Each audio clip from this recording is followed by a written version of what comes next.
അറബികളുടെ ബിസിനസ്സിലാണല്ലോ ഏറ്റവും കൂടുതൽ അത്ര തന്നെ. അറബികളുടെ ബിസിനസ് പിടിച്ചു കിട്ടിയെങ്കിൽ അത് വളരെ നല്ലതാണ്. പിടിച്ചു കിട്ടണം, അവർക്കൊരു വിശ്വാസം പറഞ്ഞു. മറ്റുള്ള നമ്മളെ ബാക്കിയുള്ള ആൾക്കാർ ഇതെല്ലാം ഭയങ്കര ബാർഗിനും കഴിഞ്ഞിട്ട് ഇതാക്കിയിട്ട് ഒരു വില കുറച്ചിട്ട് കൊടുക്കേണ്ടി വരും അവർക്ക്. അപ്പോൾ അത് മുമ്പുണ്ടായിരുന്നു. ഇപ്പം നമ്മൾ ഇന്ത്യക്കാരുടെ ബിസിനസ് നമുക്കൊന്ന് അത്യാവശ്യം കുറച്ച് ഡീസൻറ്റ് ഫാമിലികൾ മാത്രമേ ഉണ്ടാവും, നല്ല കസ്റ്റമേഴ്സ്. ഇപ്പോൾ സാലിക്കാക്ക് ഈ ബിസിനസ്സിൽ വസ്ത്ര വ്യാപാര രംഗത്ത് മലയാളികൾ ആരെങ്കിലും മത്സരിക്കുന്നവരുണ്ടോ? അത്ര കാര്യമായിട്ടൊന്നുമില്ല. സാലിക്കാനാണ് ഇവിടെ നമ്മളെ നാട്ടുകാരന് ഉണ്ട്, ഓരോരുത്തർ സക്സസ് ആയിട്ടില്ല. ഉണ്ട്, ബിസിനസ് ഉണ്ട്, 1-2 ആളുണ്ട്. ഈ സിൽക്കിൽ ആരും സക്സസ് ആയില്ല. അതന്നെ, ഈ സിൽക്ക് നമ്മളെ നല്ല പേരെടുത്താണ്.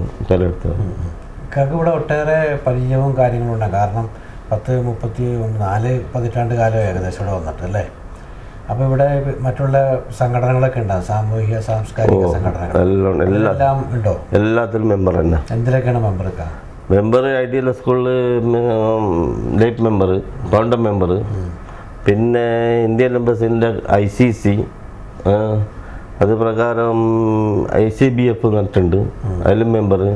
കൾച്ചർ സെൻറ്ററിൽ ഏറ്റവും പഴയ മെമ്പർ ഞാനാണ്. ഈ ഇന്ത്യൻ KMCC എന്ന് പറഞ്ഞ ഞങ്ങളുടെയല്ല, അതിൽ ആദ്യത്തെ ഏറ്റവും പഴയ മെമ്പർ ഞാനേ ഉണ്ടാവും. അത്രയും ഉണ്ടാവും. അപ്പോൾ എല്ലാ വിധത്തിലും ഇവിടെ മലയാളികൾ അറിയപ്പെടുന്ന ഒരു വ്യക്തിത്വമാണ് സാലിക്ക അല്ലേ? ഒരുപാട് യാത്രകൾ പോയിട്ടുണ്ടാവില്ല, നേരത്തെ പറഞ്ഞില്ല അവാർഡ് കിട്ടിയ കാര്യങ്ങളും ഒരുപാട് യാത്ര പോയിരുന്നു. എവിടെയൊക്കെ, ഏത് രാജ്യങ്ങളിലൊക്കെ പോയിട്ടുണ്ട്? ഏകദേശം രാജ്യങ്ങൾ പറയാം, ഒരു 10-15 നാട്ടിൽ പോയിട്ടുണ്ടാവും. ഏറ്റവും ഇഷ്ടപ്പെട്ട യാത്രകളിൽ അത് മലേഷ്യയാണ്. മലേഷ്യ 2-3 പ്രാവശ്യം പോയാണ്. മലേഷ്യയോട് എന്താണ് പ്രത്യേക താല്പര്യം? അവിടെ ടൂറിസത്തിന് വളരെ നല്ല നാടാണ്. ടൂറിസത്തിന് അവർക്ക് നല്ല നാട്, നല്ല പെരുമാറ്റം. അവിടെ പോകാനും ഒരു പേടിയും വേണ്ട, നല്ല വൃത്തിയുണ്ട്, നല്ല വൃത്തി. സിംഗപ്പൂറും തിരക്കേണ്ടില്ല, സിംഗപ്പൂർ കുറച്ച് എക്സ്പെൻസീവാണ്, നല്ല നീറ്റും. പൈസ കുറച്ച് അധികം ചെലവ് വരും അവിടെ. സിംഗപ്പൂർ, മലേഷ്യ, ഹോങ്കോങ്, മക്കാവ്, പിന്നെ ഈ കഴിഞ്ഞ മാസം ഇവിടെ പോയി ഫിലിപ്പൈൻ അങ്ങനെയുണ്ട്. ഫിലിപ്പൈൻ സാധുക്കളാണ്. അവിടെ ഒട്ടേറെ പേര് പ്രവാസികളായിട്ട് ഇവിടെ ഉണ്ട്. എല്ലാ നാട്ടിലും അവർ ഭയങ്കര സാധുക്കളാണ്, ജീവിക്കാൻ ഭയങ്കര വിഷമാണ്. നാട്ടില് ഇവിടുന്ന് കിട്ടിയ സമ്പത്ത് കൊണ്ട് ഒരുപാട് അസറ്റുകളൊക്കെ ഉണ്ടോ? ഒരുപാട് അസറ്റ്, ഒരുപാട് ഇതുണ്ടാക്കാൻ പറ്റും. ഇപ്പോൾ ഞാൻ എൻ്റെ സ്വന്തം 90 കൊല്ലം പഴയ ഒരു സ്കൂൾ ഞാൻ വാങ്ങിച്ചു, അൺഎയ്ഡഡ് സ്കൂള്. എന്നിട്ടിപ്പോൾ 1-1.5 കോടി രൂപ ചിലവാക്കിയിട്ട് പുതിയ ബിൽഡിങ് കെട്ടി അതിൽ കുട്ടികളെ പഠിപ്പിക്കുന്നുണ്ട്. മാസത്തിൽ 25,000 രൂപ കയ്യിൽ നിന്ന് നഷ്ടമാണ്. ഈ 1.5 കോടി ചിലവാക്കിയ കൂടാണ്ട് അവർക്ക് ഫ്രീ ആയിട്ട് ട്രാൻസ്പോർട്ട്, ഫ്രീ ആയിട്ട് പഠിപ്പ്, അതെല്ലാം എൻ്റെ ഞാൻ സ്വന്തം ചെലവ്. എന്തായാലും അള്ളാഹുവിൻ്റെ അനുഗ്രഹം ഉണ്ടാകും. കാരണം പാവപ്പെട്ട കുട്ടികൾക്ക് വേണ്ടിയിട്ടല്ലേ അല്ലേ? അതെ. അങ്ങനെയുള്ള പല കാര്യങ്ങളും നാട്ടിൽ ചെയ്യുന്നുണ്ടാവും അല്ലേ? ഈ ബാക്കിൽ കോട്ടയുടെ അടുത്താണ് വീട്? അതെ, കോട്ടൻ്റെ തൊട്ടടുത്താണ്. പ്രകൃതി മനോഹരമായ സ്ഥലത്താണ്. അതെ, അതേ പ്രകാരം കോട്ടൻ്റെ അതേ ആകൃതിയിൽ ഗേറ്റ് ഞാൻ വീട്ടിലുണ്ടാക്കിയിട്ടുണ്ട്. അപ്പോൾ അത് വളരെ വലിയ തുക വന്ന വീടാണോ? ഒക്കെ ഉള്ള നമ്മളെന്തുമില്ലാതെ 0 വന്നതല്ല. പിന്നെ അപ്പം അത് എന്തായാലും ഇവിടെ ദോഹയിലെ ജീവിതം, കഴിഞ്ഞ ജീവിതകാലം വെച്ച് തിരിഞ്ഞു നോക്കുമ്പോൾ മുഹമ്മദ് സാലിക്ക് വളരെ സന്തോഷമാണ്. ഇനിയുള്ള കാലം ഇവിടെ തന്നെ അങ്ങനെ തന്നെ ഇടുന്നു, ഒഴിവായിട്ട് പോകാനൊന്നും ഒരാഗ്രഹമൊന്നുമില്ല. മകളൂടെ ഉണ്ടല്ലോ? പിന്നെ മകളുണ്ട്. വൈഫിൻ്റെ പേരെന്താ? മുംതാസ്. അവര് ഇതില് ബിസിനസ്സിലൊക്കെ? അവര് ബിസിനസ്സിലൊന്നുമില്ല, അവർ പറയലൊന്നും. ഞാൻ എന്ത് ചെയ്യുന്നതാക്കുന്ന അവർക്ക് ശ്രദ്ധിക്കലൊന്നുമില്ല. അവർക്ക് പറയൽ സുഖം. ഉപയോഗിക്കുന്ന വണ്ടി ഏതാണ്? കാറ് ഒരുപാട് കാർ ഉപയോഗിച്ച്. മർസിഡീസ് 2 വാങ്ങി കഴിഞ്ഞ്, ലാൻഡ് ക്രൂസർ 2 വാങ്ങി കഴിഞ്ഞ്, പിന്നെ ഇൻഫിനിറ്റി എന്ന് പറഞ്ഞ കാറുണ്ടായിരുന്നു. അങ്ങനെ ഒരു ഫോർഡിൻ്റെ കാറ് വാങ്ങി. എല്ലാ 3-4 കൊല്ലം മുമ്പ് കാറ് മാറും. കാറൊരു ക്രൈസാണ് അല്ലേ? അത്ര തന്നെ. ഒരുപാട് അനുഭവങ്ങളുണ്ട് സാലിക്കാക്ക്. ഇത്രയും വർഷക്കാലമായ പരിചയം, 30-39 വർഷക്കാലത്തെ പരിചയം. കാരണം വളരെ കഷ്ടപ്പാടിലൂടെ, കഠിനാധ്വാനത്തിലൂടെ നേടിയ വിജയമാണത് അല്ലേ? പുറകോട്ട് പോകാതെ, ചില ബിസിനസ് പരാജയപ്പെട്ടിട്ടും പിന്തിരിഞ്ഞു പോയില്ല, ഒന്ന് കയറി.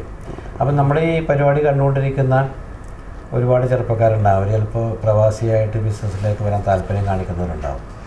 അവർക്ക് വേണ്ടി എന്തൊരു ഉപദേശം കൊടുക്കാൻ പറ്റും? എങ്ങനെ ബിസിനസ് വിജയിക്കാം? എന്തെല്ലാം ശ്രദ്ധിക്കണം? ബിസിനസ് വിജയിക്കാന്ന് പറഞ്ഞാൽ എന്നിപ്പോൾ ബിസിനസ് വിജയിക്കാൻ കുറച്ച് പ്രയാസമാണ്. പണ്ടത്തെ കാലത്ത് നമ്മളെല്ലാം ബിസിനസ് തുടങ്ങുമ്പോൾ ഈ ബിസിനസ്സുകൾ തുടങ്ങിയത് ചെറിയൊരു പൈസയിലാണ്. ഷോപ്പൊന്ന് മാറി ചെറിയ ഷോപ്പ് വാങ്ങിച്ചാൽ ഡെക്കറേഷൻ ചെയ്ത് എല്ലാം കൂടി 1 ലക്ഷം. ഇപ്പോൾ 1 മില്യൺ ഉണ്ടെങ്കിലും ഒരു ബിസിനസ് തുടങ്ങാൻ പറ്റുന്നില്ല.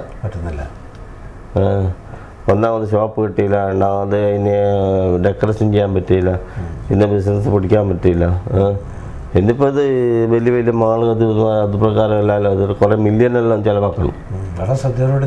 അതെ. എന്നിപ്പോൾ പുതിയ ഒരാൾ വന്നിട്ട് ഒരു സെറ്റാണ്. അന്നത്തെ കാലത്തെ മാതിരിയല്ലല്ലോ. എന്തായാലും മുഹമ്മദ് സാലിക്ക് ഞങ്ങളുടെ ഈ ചാനലിന് വേണ്ടിയിട്ട് വളരെ തിരക്കുള്ള വ്യക്തി, ഒട്ടേറെ സ്റ്റാഫും സ്ഥാപനങ്ങളൊക്കെ ഉള്ള ആൾ ഞങ്ങളുടെ ചാനലിന് വേണ്ടിയിട്ട് ഇത്രയും സമയം അഭിമുഖത്തിന് വേണ്ടി ഇരുന്നതിലും വർഷങ്ങളോളം അനുഭവം, കപ്പലിൽ ലോഞ്ചിൽ വന്ന കാര്യങ്ങൾ വരെ പറഞ്ഞു. ഇവിടെ വരുമ്പോഴുള്ള ഒരവസ്ഥയും കാര്യങ്ങളും. ലോഞ്ചിൽ കഴിഞ്ഞാൽ ആദ്യത്തെ ദിവസം എല്ലാവരും മറ്റി നിർത്തിയാലും എല്ലാം സഹായത്തിൽ മേലെ ചെല്ലിയിട്ടുണ്ട്. ലാഞ്ച് പൊളിഞ്ഞ് ഇതായി വെള്ളം കയറി അതെല്ലാം ഒരു അനുഭവം തന്നെ. ഞാൻ പറഞ്ഞു, അതൊക്കെ കേട്ടുകൊണ്ടിരിക്കുന്ന പ്രേക്ഷകർക്ക് ശരിക്കും പറഞ്ഞ ഒരു പുതിയ അനുഭവം, ഒരു പാഠപുസ്തകം പോലെയാണ്. അപ്പോൾ ഞങ്ങളോട് സഹകരിച്ചതിന് ഒരുപാട് സന്തോഷമുണ്ട്, നന്ദിയുണ്ട്. പുതിയ ബിസിനസ്സിൻ്റെ സംരംഭത്തിന് ഞങ്ങളെല്ലാ ആശംസകളും നേരുന്നു. ഒരു വൻ വിജയമായി മാറട്ടെ. Thank you very much. Kasaragod ജില്ലയിലെ ബേക്കൽ സ്വദേശി മുഹമ്മദ് സാലി സാഹിബുമായിട്ടുള്ള അഭിമുഖം പൂർണ്ണമാകുകയാണ്. ഒട്ടേറെ വർഷങ്ങൾക്ക് മുമ്പ്, 39 വർഷങ്ങൾക്ക് മുമ്പ് മുംബൈ നഗരത്തിൽ നിന്നും ദുബായിലെ ലോഞ്ചിലെത്തിയ കഥ, ദുബായിൽ നിന്നും ദോഹ നഗരത്തിലേക്ക് വീണ്ടും ലോഞ്ചിൽ, പാസ്പോർട്ടും വിസയും ഇല്ലാതെ നമുക്കൊരു പുതിയ അനുഭവമായിരുന്നു ഇത്. അതിനുശേഷം സ്വന്തമായി പാസ്പോർട്ട് സംഘടിപ്പിച്ച് പിന്നെ വിസ കിട്ടി ഇവിടുത്തെ പൗരനായി മാറുകയും അങ്ങനെ ഒരുപാട് വ്യവസായങ്ങൾ ചെയ്ത് അവസാനം വസ്ത്രവ്യാപാര രംഗത്ത് അറിയപ്പെടുന്ന വ്യക്തിത്വമായി മാറിക്കഴിഞ്ഞിരിക്കുന്നു മുഹമ്മദ് സാലി. അദ്ദേഹവുമായിട്ടുള്ള ഈ ഇൻ്റർവ്യൂ തീർച്ചയായിട്ടും നിങ്ങൾക്ക് ഒരു പാഠപുസ്തകം പോലെയായിരിക്കുമെന്ന് ഞാൻ വിശ്വസിക്കുന്നു. നമുക്ക് അടുത്ത എപ്പിസോഡിൽ അടുത്തൊരു വ്യവസായിയുമായിട്ട് പരിചയപ്പെടാം. അതിനു മുമ്പ് ചോദ്യം ഇതാണ്: CT അഹമ്മദ് അലി എന്ന MLA ഏത് നിയോജക മണ്ഡലത്തിൽ നിന്നുമാണ് വിജയിച്ചത്? ചോദ്യം ഒന്നുകൂടി: CT അഹമ്മദ് അലി MLA ഏത് നിയോജക മണ്ഡലത്തിൽ നിന്നുമാണ് വിജയിച്ചത്? നിങ്ങളുടെ ഉത്തരം ഇനി പറഞ്ഞ ടെലിഫോൺ നമ്പറിൽ വിളിച്ചറിയിക്കുക. ഞങ്ങളെ വിളിക്കേണ്ട ഫോൺ നമ്പർ 0484231778 അല്ലെങ്കിൽ 83. ഫോൺ നമ്പർ ഒരിക്കൽ കൂടി 0484231778 അല്ലെങ്കിൽ 83.